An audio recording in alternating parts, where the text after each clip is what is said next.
It's a real pleasure to be here, and I really enjoy seeing my old friends and meeting new friends here at Rotary.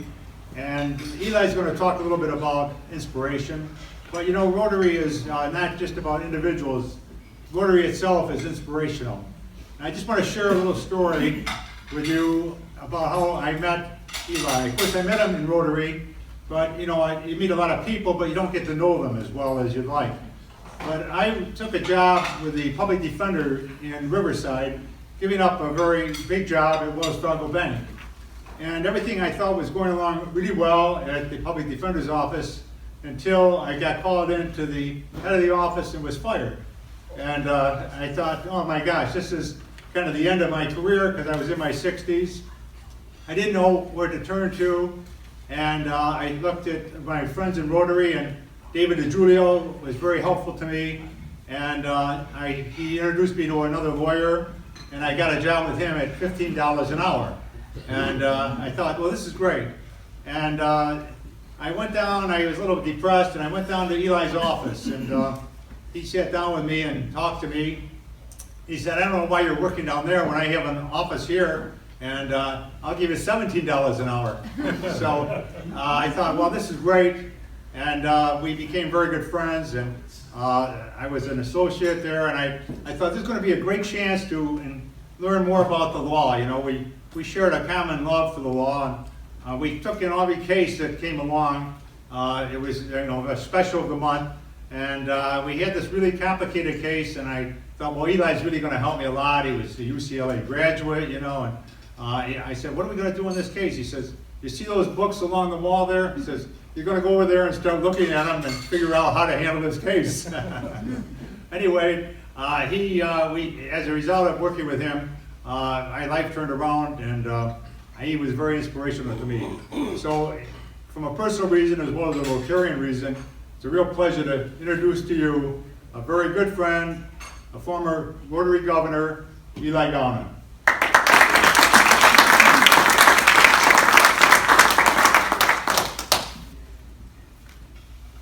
Thank you, David.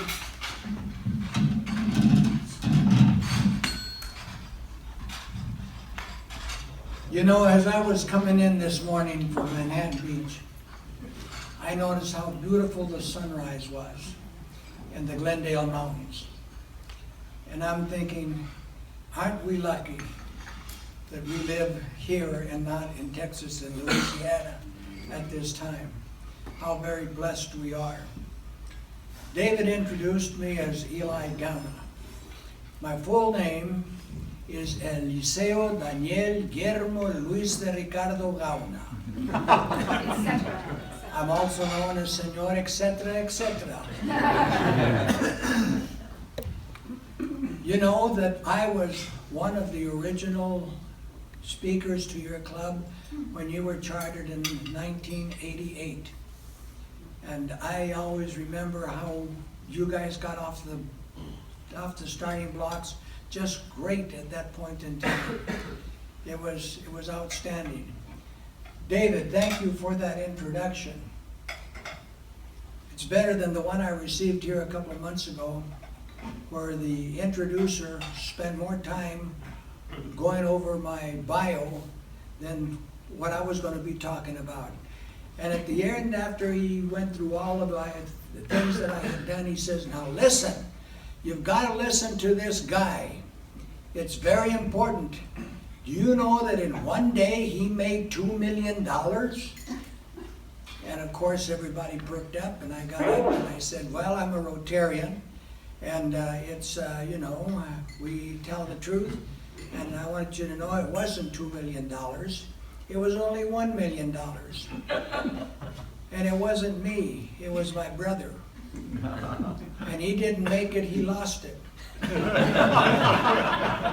I just loaned it to him.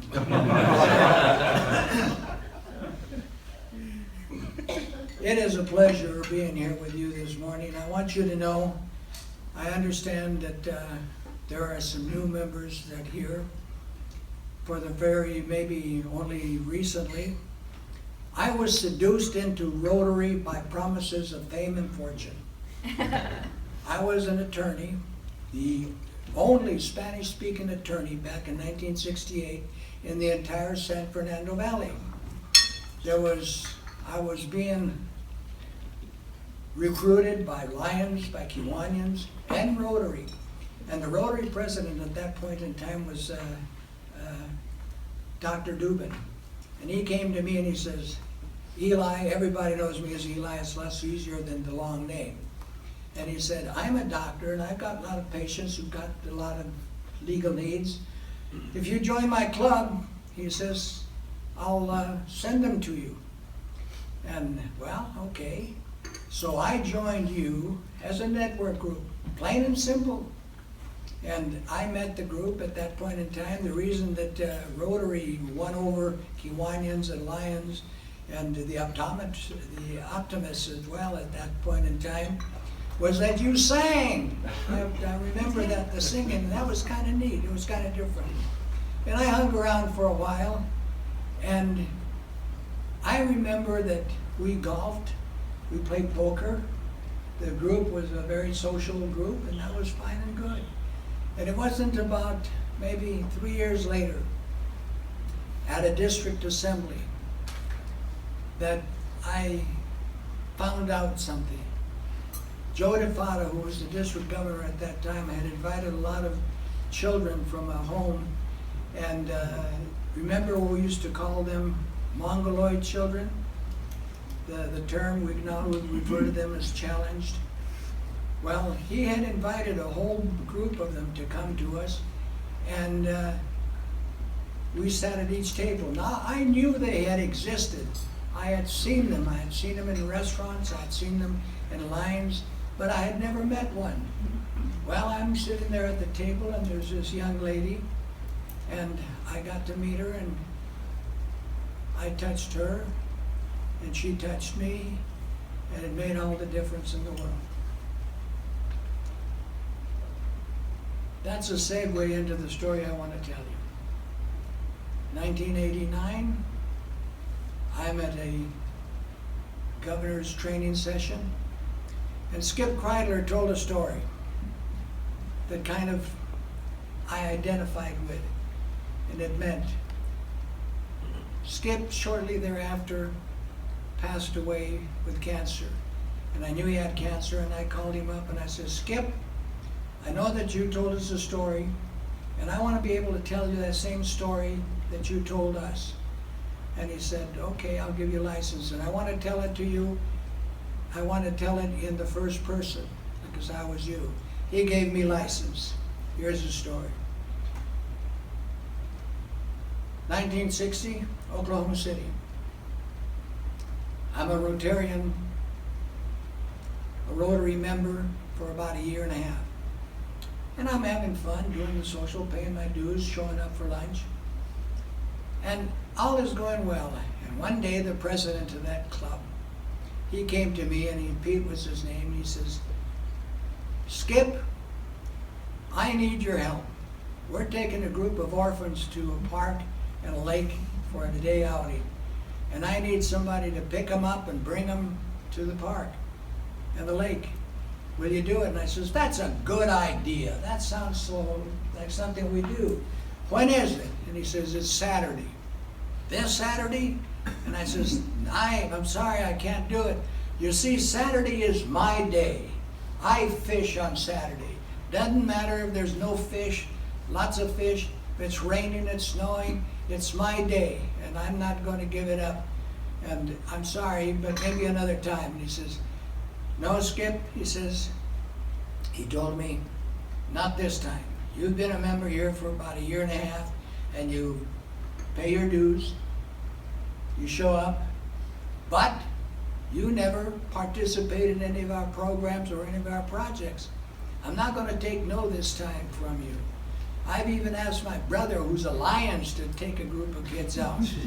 And, well, embarrassed to that point in time, come Saturday, I'm in my car, I'm heading out to the orphanage, and I'm going to the other side of the tracks, place I hadn't been before. But I remember, it was starting to be a pretty bad day. My day was starting to be pretty bad. And so I show up on that day and I see all the cars lined up and all the other Rotarians and the cars are there. And I hear a bell ring and there's an explosion of kids as they come piling out of their quads. There was two-story quads. There was 180 children in those quads. Anyway, there they come and there's that explosion and then there's an implosion as they're all jumping into the cars, ready to go off. They know they're going off for a day trip. And now everybody is ready to go. Everybody is ready and champing at the bit, except one. Standing there next to my car over in the passenger side has got to be the ugliest kid I'd ever seen in my life. He was skinny, he was black, and there was something wrong with his face. He didn't have a normal face.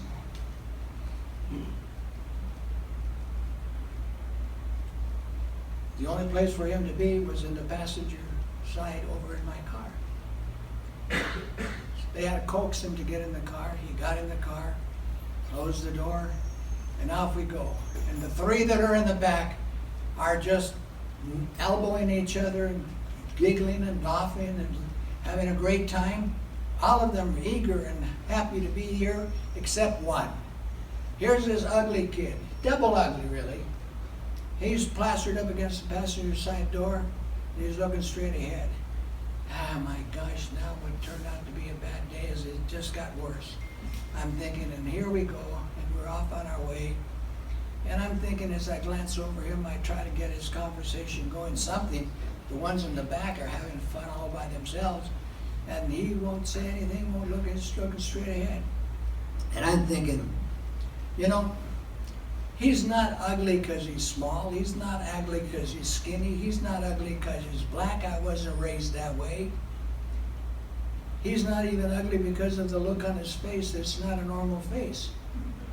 He's got a look in his eye of resentment, anger, pain. Well, he's not my lookout. I'll just get him to the park and be on our way. Long ride out there.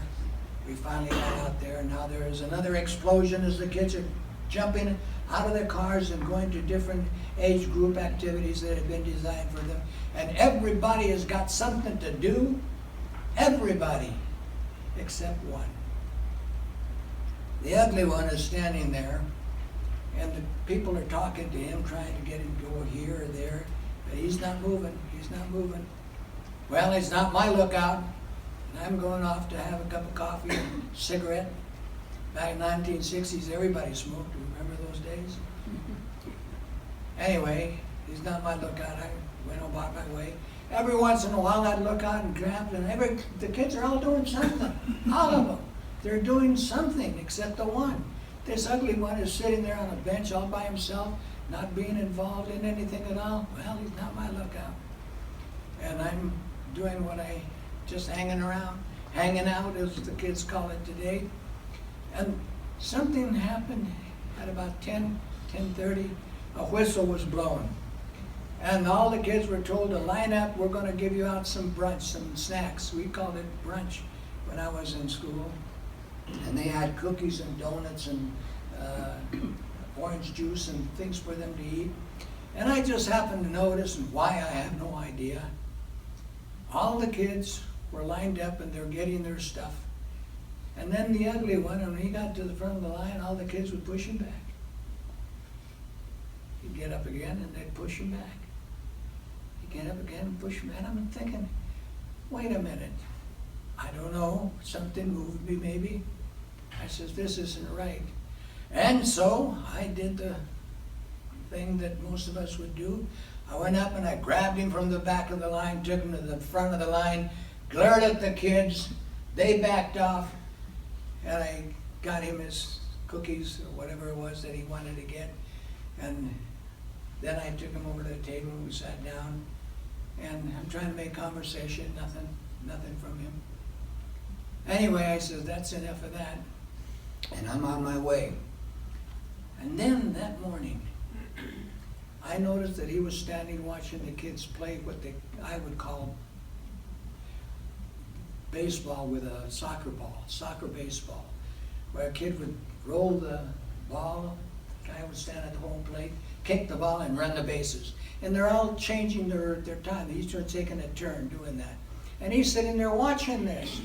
He's no longer just sitting there, he's watching. I says, well, what the heck, why not? I says, come here, kid. Come on over here. I went up to home plate. I talked to the pitcher, and I says, roll the ball. Now, when he comes over, I'm talking to the kid, you kick the ball, okay? Ball comes over, he doesn't kick it. I roll it back to the pitcher, roll it again. He rolls it again. Now, kick the ball. He just stands there, not moving. I roll it back. One more time, kid. I'm telling you. You kick that ball or I'm just going to kick you around these bases. You kick that ball and then you run. You understand? Roll the ball. They rolled the ball. He kicked the ball. Now run, you little... I didn't say it, but I said run. And he started to run. And the chorus of all the other kids in one voice. Run, Freddie, run, Freddie, run. Freddie was 8 years old. He was born with a facial degenerated face. They couldn't fix it back then. They had to wait until he grew up and the bone structure was such that they could be fixed, but not in 1960. Interesting, one of the things that we learned from the Vietnam War. Anyway, he played, and after that, lunch came. And I took him, I remember, to the front of the lunch line. I believe that was the first time he'd ever been in the front of anything in his life. We ate, and other activities. We had some handicap things that we did. But I remember specifically at about 2 o'clock, they blew a whistle and they says, okay, everybody, it's time for the canoes. And they brought some canoes out. I'm into it now with this kid. And I got him with me, and we got into the shiniest, the best looking canoe of the hall. They all kind of looked alike, but I told him this is the best one. And so we get in the canoe and we're going out there, and I'm explaining to him the flora and the fauna, and he seemed to enjoy it. Interestingly enough, he kind of lightened up a bit. His eyes weren't so angry, weren't so painful. We came back in. They blew a whistle. They says, okay, everybody, get your stuff together. We're on our way. We have to go back. You've got a half hour to say and do what you have to do to get ready to go back. And the ugly, well, he wasn't really all that ugly. He came up to me and he says, mister, can we go on the canoe again? First words he ever said. Can we go on the canoe again? And I talked to the canoe master, I guess that's what I would call him. And he says, yeah, sure, take a little spin. So we got in the canoe and we took a little spin. We came back. And now everybody's packing up to come back. They're all coming back. They're all tuckered out. They've been playing, having a good time. We get in the car, and the three in the back that were in my car, they're tired. They're all falling asleep. They're not giggling. They're dozing off, except one. This kid plastered up against my leg, just a chatterbox. Are you married? Do you have any children? What do you do? You told me when we were on the lake that you fished. How many fish do you catch? Just talk. Trip back to the orphanage was quick. Maybe too quick, too soon. We got him talking. We got back, and now slowly all the kids empty out of their cars. They say their goodbyes, and everyone is gone. The quad is empty, except for two. There I stand, this nice-looking kid. There's a shine in his eyes, of gratitude. I remember that. How do you say goodbye? How do you say nice meeting you? It was good talking to you. You say see you again? You don't know. You don't know what to say. And it isn't the adult who breaks the silence. It's this good-looking kid. Reaches out, grabs my hand, and says, I wish you were my daddy.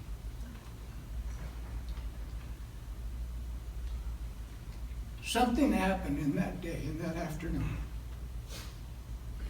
I went from being a Rotary member to a Rotarian.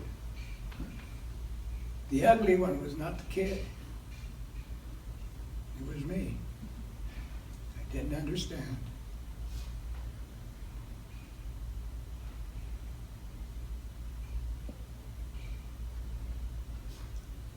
Rotary does wonderful things. Freddie grew up. He was given a new face by Rotary, literally. Got the doctors, spent the money. Frederick Johnson, Master Sergeant, United States Army.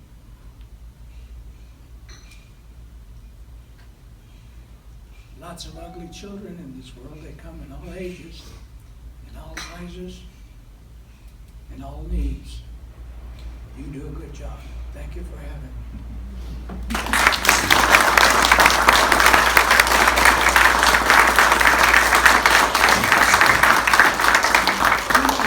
Do you mind staying up here for just a moment? Eli, can you come up here for just before, does anyone have a question that they'd like to ask? We're good? Okay, Lynn? Is this ever been a story published as a video? So touching. Is it a published story? It's been published in the Rotarian magazine many, many years ago. Skip Keidler, the guy whose story I'm telling, was a motivational speaker, wonderful guy. He moved me. I remember